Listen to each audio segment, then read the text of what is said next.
Malinaw na ang damdaming iniinda ni River.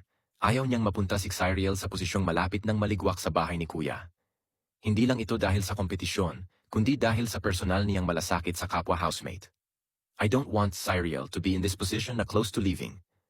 Ipinapakita nito ang isang uri ng pagmamahal at pag-aalaga na hindi makasarili. Ang intensyon niya ay protektahan si Cyriel, kahit kapalit nito ang sarili niyang posisyon. Pagpapakumbaba at pagtanggap ng papel sa pamilya ng bahay ni Kuya. Alam ko sobrang lakas ni Cyriel. Pero I'd rather sacrifice myself for her.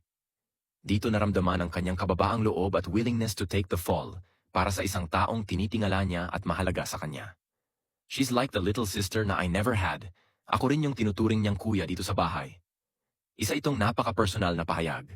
Bagamat hindi sila tunay na magkapatid, nabuo sa loob ng bahay ang isang napakatibay na bond. Isang tunay na kapatiran na higit pa sa laro. Ang ganitong klaseng eksena ay nagdadala ng emosyonal na koneksyon sa mga manonood. Itinatampok nito ang tao sa likod ng housemate at ang mga relasyon na nabubuo sa kabila ng kompetisyon. Pinapaalala nito na sa loob ng isang kompetisyon, may puwang pa rin para sa pagmamahalan, malasakit, at sakripisyo.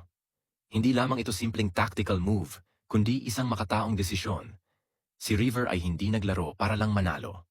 Naglaro siya para magparamdam ng tunay na pamilya at pag-aaruga sa loob ng bahay ni Kuya.